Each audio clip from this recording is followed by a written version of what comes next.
On June 13, 1954, my grandmother, Dorothy Adderholt Walker, married my grandfather, Marcus Carroll Smith, in Salisbury, North Carolina.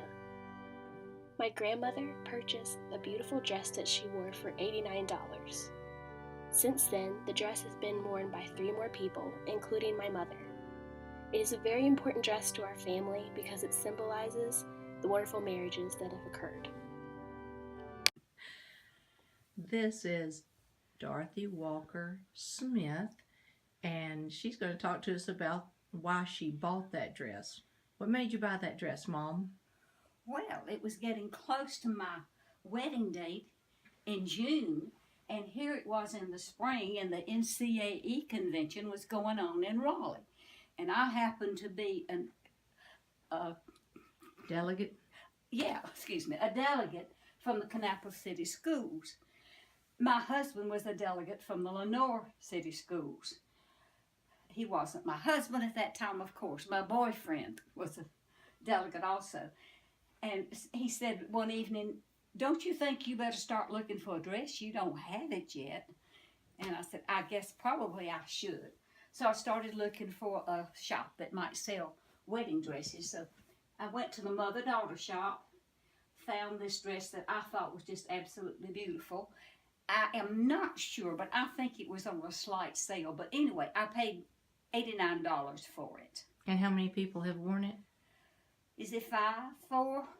4. Four, yeah, I believe. 4. I believe 4 people have worn it. Well, so $20 the each money's wearing. worth from that dress.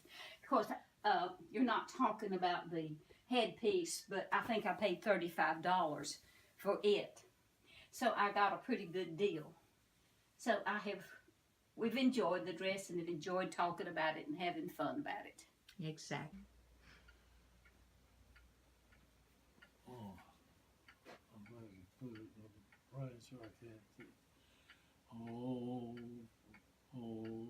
perfect love, all human thought transcending, lowly we kneel in prayer before thy throne. My grandmother's sister, my great-aunt Martha, married her husband the following June. She too was wearing that wonderful, beautiful wedding dress. The next person to wear the dress was my Aunt Carol when she married my Uncle Trip on November 28, 1981. Some of the parts of the dress had to be replaced, but she still looked beautiful. The next and the very last person to wear the dress was my mother, Melanie Ruth Smith, when she married my father, Kyle Edward Sigmon, on August 31st, 1986. So why did you decide to wear the dress, Mom? I'd always seen the dress in the picture of my mom that was above her bed, and I always loved the dress and I always looked forward to wearing that dress someday and getting married.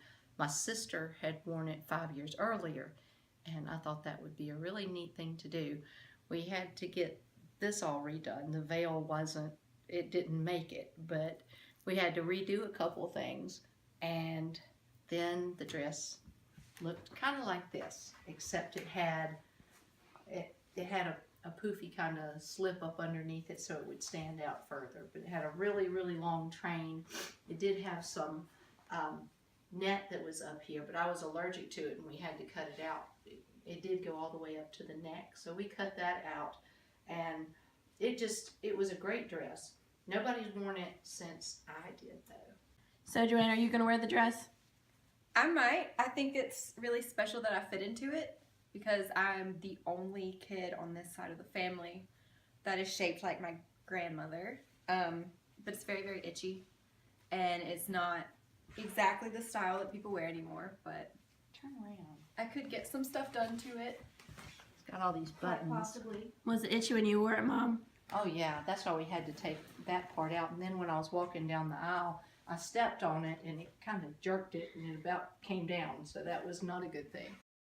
Going to the chapel and we're gonna get married.